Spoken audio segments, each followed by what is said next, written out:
Good day, everybody. Again, this is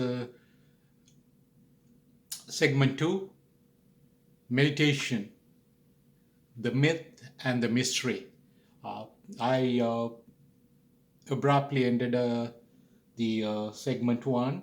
There's so much more to share with you, but I thought I will do it in sequel without uh, without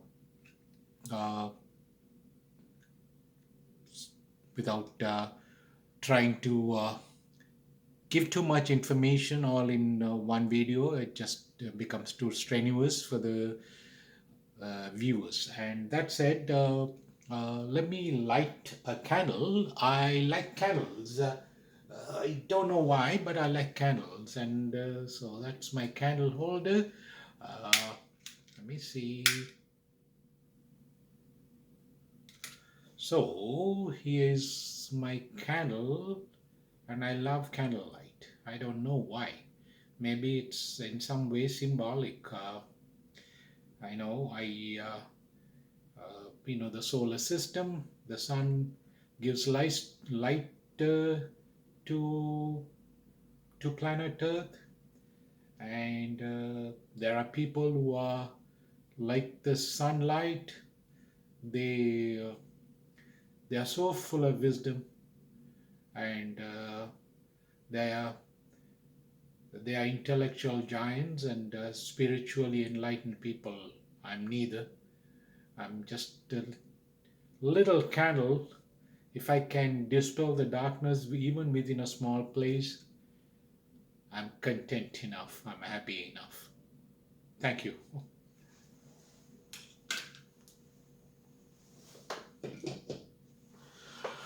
Okay, now we're getting back to our segment two, meditation, the myth and the mystery.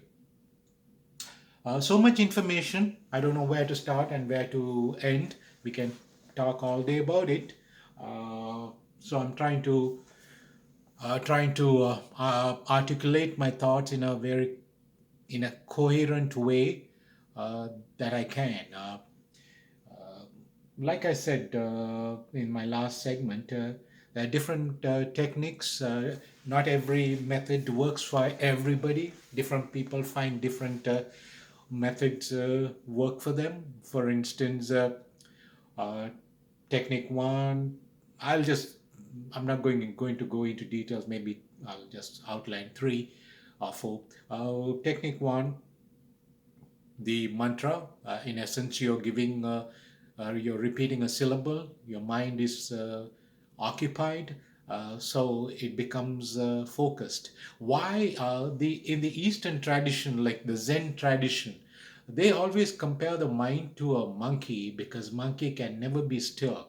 To make a monkey sit still, it's almost it's it rarely happens. So that said, now you are trying to, the mind is rampant, non-stop thinking throughout your life. Even you observe silent in the outwardly, it's still the mind is going on thinking from one thought to another. The cognitive scientists estimate, uh, subject to correction. I'm no scientist, and in a given 24 hours, approximately like 60,000 thoughts. Wow, that's a lot of thoughts. Like every simple thought you'll take, okay, right now I want to go to the kitchen. That's a thought. Oh, what am I going to wear tomorrow to work? That's another thought. Random thoughts. No, there is no, I mean, there's no correlation, I mean, it's just random and it's fleeting. And maybe the third thought, oh, like, oh, this, I need to paint to this place soon. It's getting dirty. And okay, and then you think, oh, the bills need to pay. I didn't for my, I didn't pay my telephone bill, my internet bill. Oh, it's before the deadline in the next 2 days. I have to pay. Okay, now that these are thoughts. This is how our mind works, right? And see, we'll take individual thoughts. Let's say I want to meet somebody so and so tomorrow. That's a thought. Oh, and the next thought is random thoughts, no correlation whatsoever. I have to finish this assignment. Another thought. Oh, and then you think, okay, I have to do the laundry. No correlation whatsoever. And so it goes on. Say, compare these thoughts that you're thinking in a given day, non-stop, in your although you're not you're outwardly you're silent, but these thoughts are going on in your mind. So say one thought to another. Let's compare these thoughts to a chain. Okay, so let's say these are the individual links of the chain, right? One, okay, I don't know if you can see, right? uh, and then these are chains. If you can break the chain, what happens? Okay, this is one thought, this is one thought, there is no gap, the mind is not silent. So if you break the thought, these two links of the chain, there is a gap. And what's that gap? It's said to be, now this is one thought, this is one thought, between the thought is the thinker. Okay, for a lack of better word, they call it the soul, or the, you call it, I don't know, it just, see, the mind is a very, very uh, corporeal aspect of our whole system. Some people would vehemently say, "Oh, there is brain. Yeah, brain does everything." And what the hell is mind? There's nothing called mind. And you know, people are opinionated, but the brain is there. Brain is an organ, physical organ. You can see. Mind is not. You cannot see. It's intangible. Uh, it's not a corporeal organ. I mean, you cannot touch. It's and feel, touch, no, it's just invisible. So my, let's say the brain does the thinking, the deducting and filtering, processing, and all that. The mind, okay, if the brain is comparable to a computer that has the best of software, the applications, does the computer run on its own? You need an operator who knows how to operate the software, right? The computer, no matter how good the computer is as good as the operator, right? No matter how great a computer you have, if you don't know how to operate it, or if you don't know how to operate it competently, then you're that instrument is limited. So it's the same thing here. You know, you might have the best of brain, you may have the DNA, you may have all, you know, your parents must be outstanding people, you are coming from a lineage we are known to have that intelligence quotient inherited. But regardless, if you, with all that, if you do not know how to use your brain, or if you refuse to use it, you know, even with the best of genes, it's as good as a good computer with a bad operator, right? And so the operator is comparable to the person who is doing the thinking. Brain is an organ, and when you're dead and you're no more here, your body is there, every organ is there, but what happened to that animating force that does the thinking, talking, and deducting, and filtering and the information and reaching the conclusion and forming the opinions? That animating force is not there. But what's that force known as? Well, like you say, for a lack of better word, like people, you know, enlightened people have called it, let's it's known as soul, psyche, whatever, you know, it is an animating force.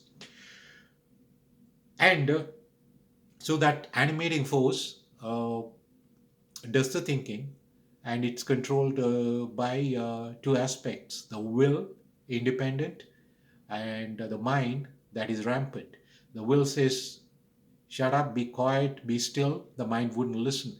uh, See, in the Eastern tradition, in the Zen tradition, they compare the mind and the will uh, to the horse and the rider. The horse without a rider will uh, will not uh, will not go in the right direction.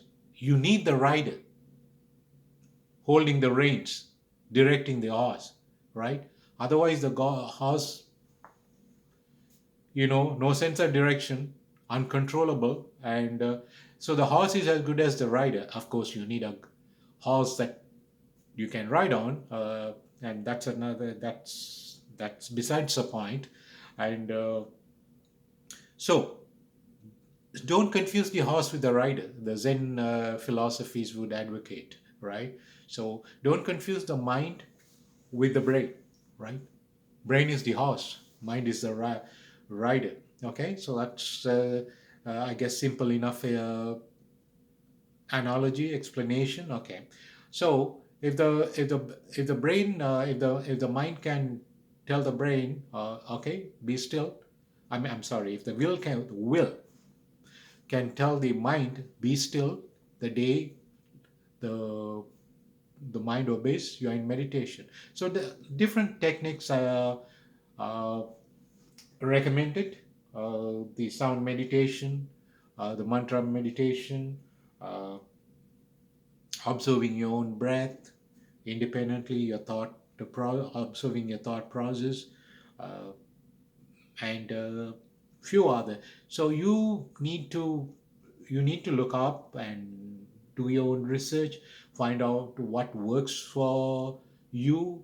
And some people just, I mean, yoga, the Eastern tradition coming from India, yoga has become a fad. Everybody wants to do yoga, not knowing. I mean, it's so commercialized. This whole world is so full of,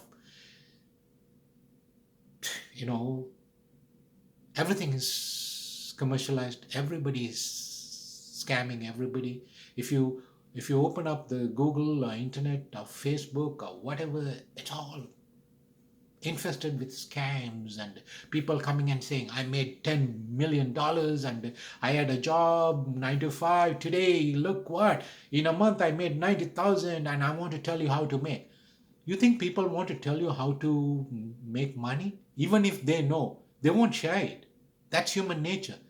Human nature is, unless you are a conditioned soul and there's benevolence in you, you want to share it with others. You want not just your happiness, you want to spread the joy and happiness to the rest of the world. And such people are few and far between. But everybody out in, I mean, this is a great medium. You can talk to the world. I'm so very I feel so rewarded that I this is a medium that can reach all four corners of the world. Someone in Australia, someone in New Zealand, someone in Alaska can accidentally stumble on this and listen to, and the people may think this is all hocus pocus, this guy is talking nonsense, but there will be people who, oh yeah, this guy talks some sense. So that's the biggest reward for me. That's the kind of light I thought I should shed, like the little candle that would dispel the darkness. Now, that said, I completely digressed. I was trying to talk about meditation, and almost the clock is ticking, and this is going to be another 15-minute video. So I'll call this the segment two, and we'll touch you on segment three. Hopefully, I will try to be more focused on segment three. Forgive me if I for for for my having digressed. And thank you. I'm trying to speak as spontaneously as I can. I don't want to write a script and read because it doesn't sound natural. I just want to be myself. So but it happens. And uh, we'll see you on segment three. Thanks for your patience and thanks for listening.